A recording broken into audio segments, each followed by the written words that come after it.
10 বছর ধরে বিবাহিত হওয়ার পরেও আমার কোনো সন্তান ছিল না। আমার স্বামী যখন অন্য শহরে যেতেন, তখন আমার দেওর বলত, বৌদি, এটা একটা অন্য রকম লাড্ডু। 7 দিন ধরে এটি খেলে দাদা আসার সাথে সাথেই বাচ্চা পেটে থেকে যাবে।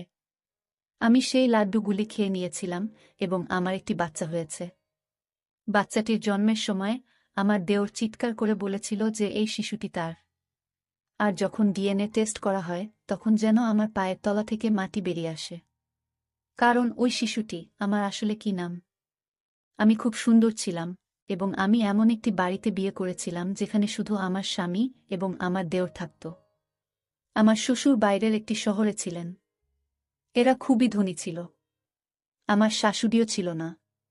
আগে আমি খুব খুশি ছিলাম যে এই বাড়িতে কোনো শাশুড়ি নেই, ননদ নেই, ভগ্নিপতি নেই। কিন্তু আমি বুঝতে পেরেছিলাম যে এখানে বসবাস করা খুব কঠিন। কারণ এই বাড়িটা ছিল শুধুই পুরুষের ঘর। আর আমি তাই কাউকে মনের কোনো কথাই বলতে পারতাম না। আমার স্বামীও খুব সিরিয়াস ছিল। আমার বাবা মাও আমাকে বিয়ে দেওয়ার পর এই দেশ ছেড়ে চলে গেল, কারণ তারা এখানে এসেছিল শুধুমাত্র আমাকে বিয়ে দেওয়ার জন্য। আমরা আগে কাতারে থাকতাম। আমার বাবা মা চেয়েছিল আমি পাকিস্তানে থাকি, যাতে আমি এখানকার মাটির কাছাকাছি থাকতে পারি। আমি গরিব তো হয়েই গিয়েছিলাম, কিন্তু খুব চিন্তিত ছিলাম। এই সমস্যার কারণে তখনও পর্যন্ত আমার সন্তান হয়নি। ডাক্তাররা বলতো, আপনার শরীরে রক্ত কম, কারণ আপনি দুঃখী থাকেন সবসময়। আপনার পরিবেশ পরিবর্তন করুন, কোথাও থেকে ঘুরে বেরিয়ে আসুন। এমন কাজ করুন যা আপনাকে খুশি করবে। কিন্তু আমার বর এমন একটা কাজ করত যে একদিনের জন্য সে ছুটি নিতে পারত না। আর যে আমার সাথে কথা বলতো সে আর কেউ না, সে ছিল আমার দেওর। আমার বয়সী, আর সে দেখতে খুব সুন্দর ছিল। আমার স্বামীর তুলনায় সে একজন ভালো মানুষও ছিল। হাসিঠাট্টা করত, কিন্তু তার একটা নিজস্ব জগৎ ছিল, যেখানে সে আমার জন্য সময় দিতে পারত না। সে ইউনিভার্সিটিতে চলে যেত, সেখানে বন্ধুদের সময় দিত কিংবা ফোন নিয়ে ব্যস্ত থাকত। আমি ভাবতাম কখনোই সে ফ্রি হয়ে এসে আমার সাথে কথা বলবে, তাহলে আমার সময় ভালোই কাটবে। খুব ভালো কথা বলত সে। তার নাম ছিল হামাদ। মাঝে মাঝে আমরা দেওর বৌদি মিলে প্ল্যান করতাম। সে কিছু খাবার, যেমন পিৎজা, বার্গার এইসব নিয়ে আসত, তারপর আমরা একসাথে পিৎজা খেতাম, এখানের ওখানের গল্প করতাম, এভাবেই সময় ভালোই কেটে যেত। আমার স্বামীও এই ব্যাপারটা জানত। আমার স্বামী বলতো তার ভাইয়ের থেকে কিছুটা দূরে থাকতে। আমি বলেছিলাম যে সে তো অপরিচিত নয়, সে এই বাড়িতেই থাকে। আমি আমার স্বামীকে বলতাম যে আমি তার সাথে কথা বলি না, কিন্তু বাস্তবে আমরা একে অপরের সাথে কথা বলতাম এবং আমাদের জীবন এভাবেই চলছিল। আমার বিয়ের পরে অনেক বছর কেটে গেছে। 10 বছর হয়ে গেছে, কিন্তু আমার এখনো একটাও সন্তান হয়নি।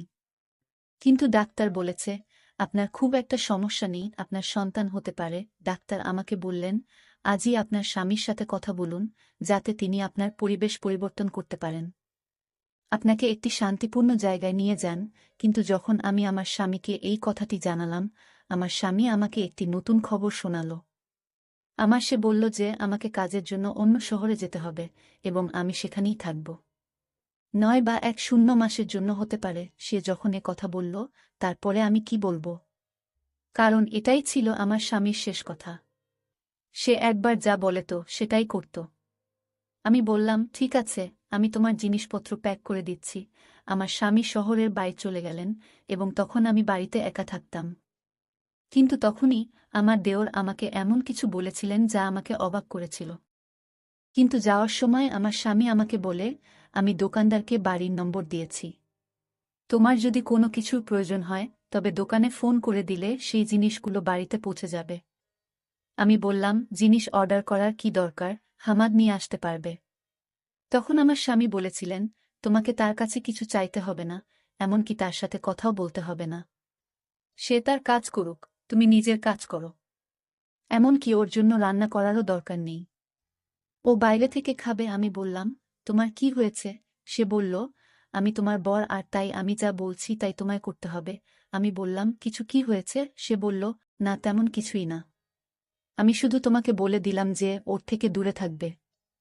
আমার এক কাকিমা বাইরে চলে গেছেন। যখন তিনি ফিরে আসবেন, তখন তিনি তোমার সাথে থাকতে আসবেন। তোমার খেয়াল রাখবেন উনি, আর তোমার ভয় করবে না একটু। আশ্চর্য ব্যাপার হলো, আমার স্বামী চলে যাওয়ার আগে আমার দেওরের সাথে দেখাও করেনি। হয়তো ভাইদের মধ্যে কিছু রাগের কারণ ছিল, কিন্তু এমন তো কখনো ঘটেনি, কারণ আমার দেওর একদিন আমার জন্য একটি লাড্ডু নিয়ে এল। সে বলল, তুমি যদি এটি খাও তাহলে দাদা এখানে ফিরে আসার সাথে সাথে তোমার বাচ্চা পেটে থেকে যাবে। যদিও আমি আমার দেওরের সাথে এসব কথা আগে কখনো বলিনি, কিন্তু আমার এই দেওর ছিল অন্য ধরনের। আমরা একে অপরের সঙ্গে বন্ধুর মতো কথা বলতাম। সে বলল, অনেক দিন হয়ে গেছে, দাদা বুঝতে পারছে না। সে তোমার চিকিৎসা করায় না, আর তোমাকে কোথাও নিয়েও যায় না। কিন্তু আমি এই বাড়িতে একটি বাচ্চা দেখতে চাই, যাতে তোমার মুখ থেকে কষ্টের ছাপ সরে যায়। এজন্যই আমি এই মন্ত্র পড়া লাড্ডু নিয়ে এসেছি। তোমাকে 7 দিন ধরে এটি খেতে হবে, তারপরে দাদা যখন আসবে তখন সুসংবাদ পাবে। আমি আমার দেওরকে ধন্যবাদ জানিয়েছিলাম এবং তাকে বলেছিলাম যে সে সত্যিই একজন ভালো মানুষ, যে এত চিন্তা করেছিল আমার জন্য। আমি বললাম তাকে, আল্লাহ তোমাকে একটা মিষ্টি বাচ্চার কাকা বানিয়ে দিক। আর আমি সেই লাড্ডুটি 7 দিন ধরে প্রতিদিন খেয়েছি, এই ভেবে যে একদিন সবকিছু ঠিক হয়ে যাবে। আমার দেওর আমাকে প্রতিদিন গল্প বলতো যে এই লাড্ডু তো অমুকও খেয়েছিল। আমি যেখান থেকে এগুলো নিয়ে এসেছি সেখানের খুব নাম ডাক হয়েছে। মানুষ তাদের কাছে যায় এবং তাদের সমস্যার সমাধান করিয়ে ফিরে আসে। বৌদি, তোমার সমস্যারও সমাধান হবে। আমি প্রার্থনাও করেছি, কিন্তু আমার দেওর আমাকে বলেছিল যে তোমার স্বামীকে এই বিষয়ে কিছুই জানাতে হবে না, কারণ সে এই ধরনের জিনিসে বিশ্বাস করে না। আর যদি দাদা জানতে পারে যে এই লাড্ডুগুলো আমি তোমাকে দিয়েছি, তাহলে আমাকে মেরে ফেলবে। আমি তাকে বললাম যে তোমাদের মধ্যে কি কোনো ঝগড়া চলছে? সে বলল, না, কোনো ঝগড়া নেই। দাদা যেখানে গেছে আমাকেও সেখানে সে পাঠাতে চেয়েছিল, কিন্তু আমি যাইনি। সেজন্য আমার উপর রেগে আছে। আমি বললাম যে এত ছোট ব্যাপার। তোমার দাদা তো এমনভাবে রেগেছিল যেন তোমার সাথে তার মৃত্যু হলেও কোনো সম্পর্ক সে রাখবে না। সে বলল, হ্যাঁ, ব্যাপার এটুকুই যে সে সাথে সাথে রেগে যায়। কিন্তু সেই দিনগুলিতে আমি আমার দেওরের মধ্যে আরও একটি জিনিস লক্ষ্য করেছি, যা সে আগে কখনো করত না, আর তা হল সে এখন গভীর রাতে বাড়িতে আসে। আমি একা ছিলাম, তাই আমি ওকে বললাম তাড়াতাড়ি আসতে। আমার মনটা কেমন একটা করে। 7 দিন ধরে আমি সেই লাড্ডু খেয়েছি, আর সে বলল, বৌদি, আমি তাড়াতাড়ি আসার চেষ্টা করেছি, কিন্তু কাজটাই এমন। ওকে বললাম যে তোমার জন্য লাড্ডু এসো, তবেই তো বাড়ি। তোমার সাথে আমার জরুরি কাজ, তার জন্য আমাকে সেখানে বসতে। আর আমার মনও ভালো নেই। 7 দিন ধরে আমি সেই লাড্ডু খেয়ে যাচ্ছে। আর হলে আমি তোমাকে আমি আমার স্বামীকে এখানে ডেকে, কারণ আমার এখানে অনেক কাজ আছে। ওকে বললাম যে তুমি এখানে চলে এসো, আমার তোমাকে দরকার। তোমার সাথে আমার জরুরি কাজ আছে। এলো। আমি অবাক হয়ে আমার মনে যে সে আমার দেওরকে বলা একবার স্বামী বলল, ঠিক আছে, তাহলে সে এমন ভাবে পাশ দিয়ে চলে গেল যেন সেখানে কেউ বসে অনেক কাজ আছে।